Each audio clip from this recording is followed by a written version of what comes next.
Moi, le problème, c'est pas la guerre. Mais c'est ce qui t'anime. Toi, fille de Dieu, tu rentres dans la boîte de nuit, tu laisses les sept dehors. C'est ça, d'abord.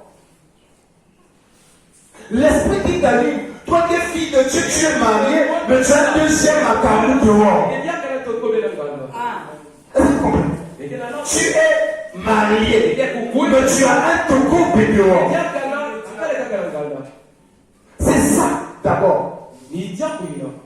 Qu'est-ce qui t'anime? Si on te demande les causes, le pourquoi et le comment de la situation, tu vas accuser l'autre. Non, Pascal, la maison ne fait pas ça. Non, ne fait pas ça. Mais est-ce que Pascal ne fait pas ça et que tu ailles? Je pense, c'est pas tout. C'est pas tout. Amen. C'est pas tout. Mais tu feras que la personne fait ça. Tranquillement. Mais qu'est-ce qu'il a dit? C'est l'influence de son environnement. Et si vous regardez autour d'elle, parce qu'elle a une copine qui fait la même chose, parce qu'elle a une camarade qui fait la même chose. Amen. Et dans la saison de gloire, tu dois comprendre tous ces principes pour que tu vives la gloire de Dieu. Est-ce que tu comprends? Si tu ne comprends pas ces choses-là, on annoncera la saison de gloire. Elle sera pour certains, mais elle ne sera pas pour certains. Et notre vision, c'est que cette église, qu'elle vive la gloire de Dieu. Et nous sommes appelés à vous parler de ces choses-là. Amen. Tous les chrétiens n'ont pas n'importe qui comme ami. C'est hier que le Seigneur était en train de me révéler le secret qui est caché derrière le mot ami. Amen. Dieu appelait Abraham son ami. Après que Abraham accomplit une offrande terrible. Jésus, avant de partir, dit aux disciples, je ne vous appellerai plus mes disciples, mais vous êtes mes amis. Quand un ami ne cache pas le secret à son ami. Et j'étais là, et il y a quelque chose qui me soufflait à l'oreille. Ami, où vient l'arbre? Je dis comment? Et il m'emmène, il dit, regarde, David était ami avec Jonathan. Mais la Bible dit que l'âme de David s'est attachée à l'âme de Jonathan. Donc dans l'amitié, il y a l'attachement des âmes. Alors avec qui tu attaches ton âme? Parce que quand tu l'appelles ton ami, ton âme est attachée à la personne. Et si la personne a mauvaise influence, il ne corrompt pas corrompre ton âme. Tout la Bible dit les mauvaises compagnies corrompent. Alléluia. C'est hier que le Seigneur est en train de me donner cette révélation. Tous les chrétiens doivent choisir ses amis. Il a des connaissances, mais il n'a pas beaucoup d'amis. Alléluia. Il a des connaissances, des personnes qu'il connaît. Mais un ami, c'est quelqu'un qu'on fait rentrer dans l'intimité. Parce que la Bible dit au jour du malheur, un ami peut devenir un frère. Et l'ami, c'est celui qui te dira, ma soeur, ça c'est la chose. L'ami, c'est celui qui te dira, là, tu as marché. L'ami, c'est pas celui qui t'encourage dans le bêtise. L'ami, c'est pas celui qui couvre tes bêtises. Tu as débouché en disant que tu es parti à la fête de prière et puis tu ne pas comme témoin. Ton mari, ton père, il a fait aller à l'église. Si ma voiture dit comme pasteur, je dirais mon frère, il n'a jamais été ici. Alléluia. Donc, sache avec qui tu attaches ton âme. Le milieu où nous vivons, la terre a une spiritualité. Les contrées où nous rentrons a une spiritualité. Nous, un enfant de Dieu. Lorsque David, Jacob arrive à Bethel, Il arrive là, il devait dormir. Il prend une pierre. C'était tout un hôtel. Il a placé sa tête. Quand il a placé sa tête, il a vu que là, à Bethel était la maison de Dieu. Parce que c'est là qu'il a vu les anges qui montaient, qui descendaient. Et l'Éternel était assis au sommet. Quand tu rentres dans une contrée, dans un milieu, cherche à savoir qu'est-ce qui reste dans la contrée. Quand tu fais un voyage, on te reçoit dans une parcelle, cherche à connaître qu'est-ce qui reste. Amen. Alléluia. Tu rentres dans une église, on écrit l'église, Jésus est sauveur. Les apparences sont trompeuses. Alléluia. Le saint ne s'écrit pas parce qu'il voit. Alléluia. Mais parce que Dieu lui dit. Prie le Seigneur. Quel est l'esprit qui règne dans l'église? Où je vais lier ma vie? Amen. Quel est l'esprit qui domine? Et quand Dieu te dit que c'est mon esprit qui est là, crois à l'homme que Dieu a placé là. Alléluia. Quand il te dit que Dieu va faire ceci, crois à cela. Lorsqu'il libère une parole, crois à cela. Parce que la bénédiction n'est plus horizontale, mais elle est verticale. Est-ce que quelqu'un comprend? Dans le désert, la bénédiction était horizontale. Elle tombait. Alléluia. Tout.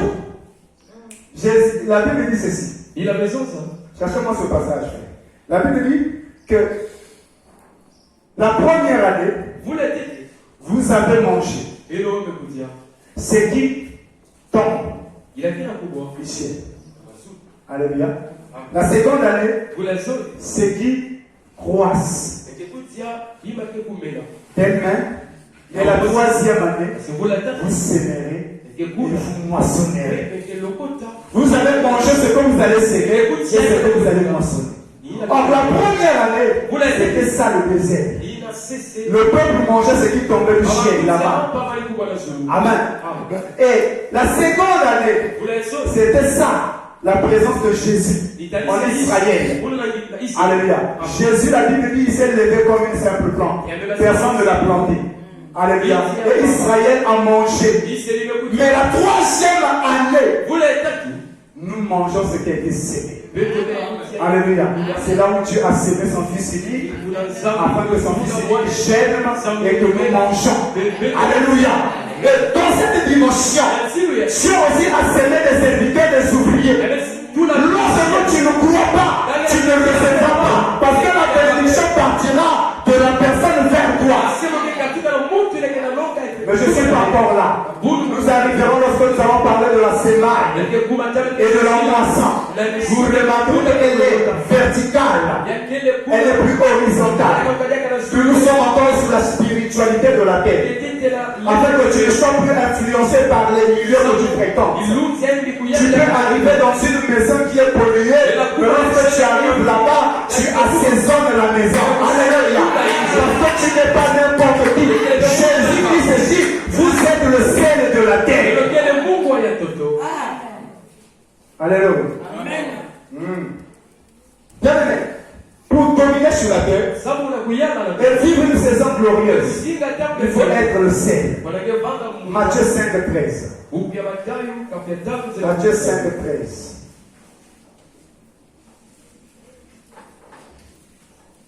Nous sommes à la page. La Bible dit, vous êtes le sel de la terre. Mais si le sel perd sa saveur, avec quoi la lui rendra tant? Il ne sait plus qu'à être jeté dehors et foulé aux pieds par les hommes. Vous êtes la lumière du monde. Pour la mettre sous le boisseau, mais on la met sur le chandelier et elle éclaire tous ceux qui sont dans la maison. Alléluia. Quand tu rentres dans un milieu pollué, là tu dois éclairer, tu dois assaisonner parce que tu es le sel de la terre. Alors comprenons ceci, que le sel a un effet naturel. Dans la nourriture, pas de mettre le sel, ça va changer de goût. Lorsque tu as mis les poissons, tu mets le sel, ça va plus pourrir. Exemple, poisson salé. Ça ne pourrit pas. Ça peut rester 6 mois, même 5 ans. Ça ne va pas pourrir aussi longtemps qu'il y a le sel. Est-ce que quelqu'un comprend? Le sel aussi est un signe d'alliance dans les offrandes. Lévitique 2:13. La Bible dit que tes offrandes doivent toujours être salées. Tes offrandes doivent toujours avoir le sel. Alléluia. Tant que ton enfant n'a pas le sel, Dieu ne reçoit pas ton enfant. Alléluia. Et comprenez que quand nous parlons du sel, nous ne parlons pas du sel physique. Et ceux qui n'ont pas compris ces écritures, ils utilisent le sel au Mungu Matadi. Le savon Mungu Matadi, la toile et la table. Nous allons comprendre ce qu'est sel qu'il s'agit. Alléluia.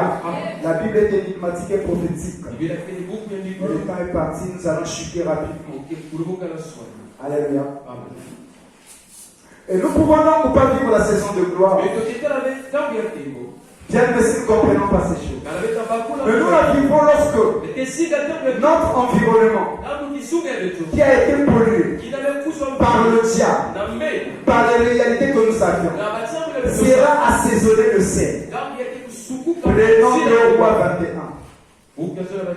J'ai dit que c'est un enseignement, donc on va beaucoup lire. Aujourd'hui, nous prenons 2 derniers versets. Et nous allons chuter. 2 Rois 2, 21.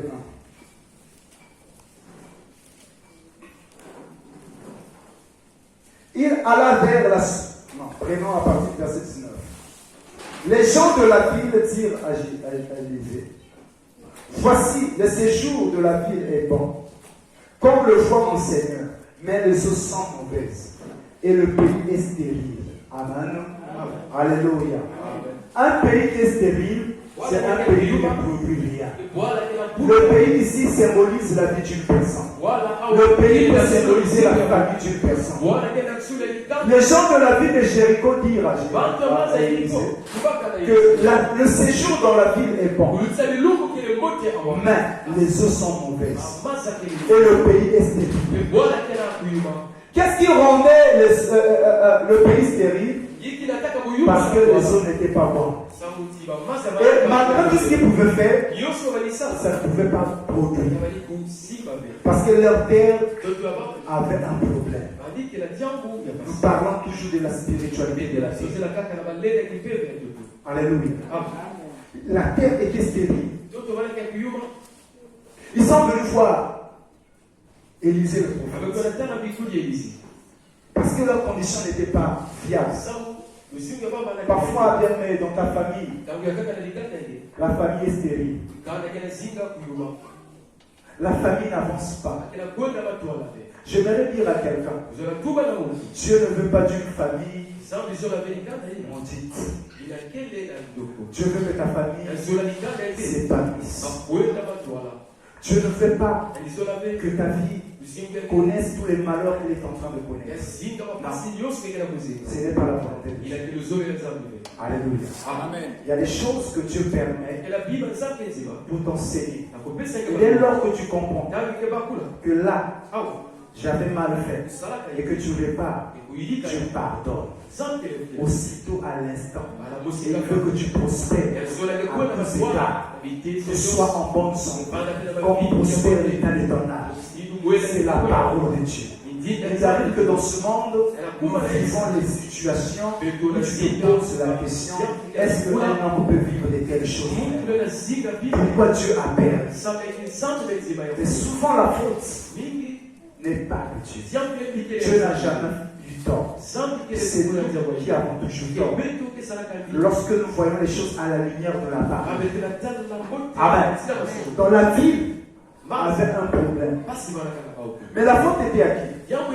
Est-ce que la faute était aux habitants? Ou la faute était à la ville? Nous allons comprendre cela. Que s'ils vivaient le malheur, parce que c'était leur faute. Parce qu'ils n'avaient pas de révélation. Amen. Donc tout ce qu'il faisait ne marchait pas. Alors, Élisée dit ceci. Apportez-moi un plat nouveau avec du sel. Il va à la source. Il va aller assainir l'eau. Quand l'eau fut assainie, le pays n'était plus stérile. Parce que l'eau, c'est ce qui arrose le pays. Est-ce que vous comprenez? Mais d'où vient cette malédiction? Est-ce que c'est Dieu qui avait maudit? Lorsque nous partons dans le livre de Josué, lorsque la ville de Jéricho a été conquise, Josué chapitre 6, c'est là où nous voyons la source du malheur de cette ville. Josué 6, le verset 26. Ce fut alors que Josué jura en disant: maudit soit devant l'Éternel l'homme qui s'élèvera pour rebâtir cette ville de Jéricho. Est-ce que vous comprenez? Qui a maudit ici? Josué. Alléluia. Et des années plus tard, quelqu'un est venu rebâtir la ville. Et lorsque les gens commençaient à habiter, il y avait la malédiction dans la ville. Parce que ça a été prononcé depuis Josué. Et ceux qui sont venus vivre là commençaient à vivre la malédiction. Malgré ce qu'ils faisaient. Mais comme la terre avait déjà reçu la malédiction, la terre produit toujours ce qu'on lui donne. Est-ce que vous comprenez? Elle a reçu la malédiction, elle va reproduire la malédiction. Et ceux qui étaient là-bas, ils fait la stérilité dans tous les domaines. Il a fallu qu'il y ait le sel. Amen. Et tant qu'il n'y avait pas le sel, la malédiction de Jéricho ne devait pas tomber. Et il a fallu un prophète ayant la double portion de l'onction. Alléluia. Or, par Élisée, nous voyons la personne de Jésus. Alléluia. Alléluia. Lui qui avait la plénitude, il est venu avec le sel pour estomper la malédiction. Pour la Bible dit à la croix, il a déchiré là toutes les ordonnances qui étaient en train de nous condamner. Donc, comprenons, en terminant, que le milieu où tu vis peut être cause de ton malheur. Quand tu n'as pas Jésus-Christ. Est-ce que quelqu'un comprend? Quand tu n'as pas Dieu, le milieu où tu vis, ça peut t'influencer. Pour vivre une saison de gloire, Dieu a amené Abraham à quitter un milieu pour un autre. Alléluia. Alors, prie le Seigneur de savoir les personnes que tu fréquentes. Sont-ils ou sont-elles des personnes porteuses de bénédiction autour de toi ou des personnes qui ont une mauvaise influence? Alléluia. Est-ce que le milieu où tu vis, le milieu où tu sèmes, est un milieu qui est béni où cette terre-là est maudite? Écoutez, Dieu a dit à Adam quand il a péché, il lui a dit que c'est à la sueur de ton front que tu manges. La terre te produira des ronces et des épines. La terre te produira. La terre a reçu ça. Et la terre a produit ça. Quelles sont les paroles qui ont été libérées sur l'espace spirituel où tu opères? Alléluia. Quels sont les mots qu'on a dit sur l'espace spirituel de ta famille? Alors comprenez que quand un sorcier, un sataniste veut influencer, il utilise le verbe, il utilise la parole. Pour assainir, Josué a utilisé le sel, mais aussi la parole. Alléluia. Tu peux utiliser les paroles sur pour assainir l'espace de ta vie. Tu peux utiliser les paroles sur pour assainir l'espace spirituel de ta famille. Pour assainir ta terre. Où tu vas planter. Où tu es en train de planter. Amen. Et lorsque nous allons parler les jours à venir de la semaille et de la moisson, tu vas comprendre l'importance de ce que nous avons donné ce matin. Alléluia. Il y a des personnes qui ont Jésus, mais qui ne savent pas seulement que l'espace spirituel n'est pas encore assez. Il y a un travail que toi seul peux faire. Dieu t'a donné le pouvoir. Dieu t'a donné l'autorité. Mais tu dois faire des déclarations sur certains domaines. Est-ce que quelqu'un comprend? Tu dois imposer certaines règles. Lorsque tu as parlé à la terre a obéi. Or, tu as été créé à l'image et à la ressemblance de Dieu. Dès que tu es en Jésus, tu retrouves cette position. C'est ainsi que tu te lèves la nuit. Alléluia. Entre les deux soirs, tu te lèves, tu commences à déclarer des paroles spirituelles dans l'espace spirituel de ta vie, de ta famille, de tes projets. Alléluia. Il faut déclarer. Il faut assainir. Est-ce que quelqu'un comprend? Je déclare au nom de Jésus qu'à compter de ce soir, que telle chose ne va plus se faire dans mon foyer, dans ma maison. Tu le déclares en connaissance de cause que tu as eu autorité sur cela. Est-ce que quelqu'un me suit? Tu ne déclares pas cela oisivement, mais tu le déclares parce que tu sais que c'est la vérité. Le monde est influencé par le spirituel. Bien aimé, je finis par cette anecdote. Une graine, c'est tout un arbre, n'est-ce pas? Une graine renferme en elle plusieurs graines. On est d'accord? Ok. Mais si vous prenez la graine, la plantez pas, vous n'aurez jamais de fruits. Vous n'aurez jamais des arbres. Lorsque nous allons voir les semences, tu feras que ta parole est une sémence. Tant que tu ne la plantes pas, elle ne germera pas. Or, quand on plante une sémence, avant qu'elle germe, la sémence fait quoi? Elle pourrit. Après avoir pourri, fait quoi? Elle germe. Il y a une chose que vous ne voyez pas. Qui voit la chose? Qu'est-ce que la sémence fait d'abord? La sémence sous la terre, avant de paraître, il fait une chose. Il prend d'abord racine. Est-ce que vous comprenez? La sémence plante d'abord une racine. Une fois planté la racine, il peut paraître devant tout le monde. Ainsi, il ne peut plus tomber. Parce que sa force n'est pas à l'extérieur. Mais sa force est sous la terre. Est-ce que vous comprenez? Tes paroles, il faut les s'aimer spirituellement. Elle doit d'abord prendre racine dans le domaine spirituel, afin que maintenant, lorsque ça se matérialise, que tu vives une saison de gloire. C'est d'abord la dimension spirituelle. On nous a parlé de la spiritualité. Une graine ne sort pas n'importe où.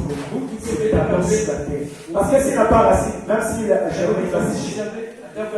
Il va sécher. C'est très important. Ta spiritualité doit être forte. Ta relation avec Dieu doit être normale. Sème les paroles. Je te montrerai que ce sont des séquences puissantes. Il y a des personnes qui ont gaspillé leur vie. C'est pas la sorcière qui est venue de maudire. Ce sont eux qui ont maudit leur vie. Par les paroles. Bien-aimés frères et sœurs, ne manque pas la suite de cet enseignement. tu verras que la parole dans ta bouche a une influence terrible. Terrible sur toi, sur ton environnement, même sur tes enfants. Nous allons prendre des versets bibliques que tu verras toi-même. Des choses que tu n'avais jamais vues dans ces versets-là.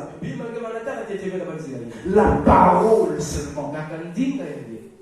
Voilà pourquoi le Seigneur en partant, il nous a laissé pas des machettes, il nous a laissé la parole. Alléluia. Parce que la parole a une influence. C'est en toi va changer. Avec les paroles de ta bouche. Ta vie va changer avec les déclarations de ta bouche. Le Seigneur m'a emmené à dire à l'église, l'église doit apprendre à faire des déclarations.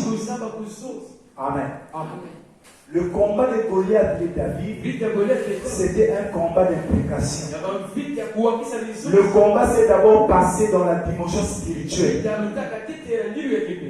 Goliath avait des imprécations. David avait des imprécations. Parole contre parole. Alléluia. Jésus et le diable, c'est parole contre parole. Il est écrit, il est aussi écrit. Mais toi tu fais parole contre pleurs. Sorcier a parlé, toi tu pleures. Non, c'est parole contre parole. Il a déclaré, je déclare. Il dit que tu mourras, je déclare, je ne mourrai pas. Je vivrai, je raconterai les œuvres de l'Éternel. Accident, Seigneur, tu dis, il tombera à ma gauche, s'il est à ma droite, je ne serai pas atteint. Mais je seulement, je regarderai la rétribution de l'Éternel. Il forme une coalition, ils viennent contre toi, tu déclares, la Bible déclare, ils viendront par un seul chemin, ils retourneront par 50 chemins, parole de l'Éternel. Le peuple de Dieu doit apprendre cela. La terre obéit, mes frères. La terre obéit. Tu peux influencer ton environnement. Ceux qui réussissent dans la vie, ce sont des influenceurs. Alléluia. Qui influencent leur atmosphère, qui influencent leur milieu. Mais tu as la puissance. C'est Jésus-Christ. Tu peux influencer. Parce que Dieu t'a donné le pouvoir de dominer. Amen. Que mon Dieu vous bénisse.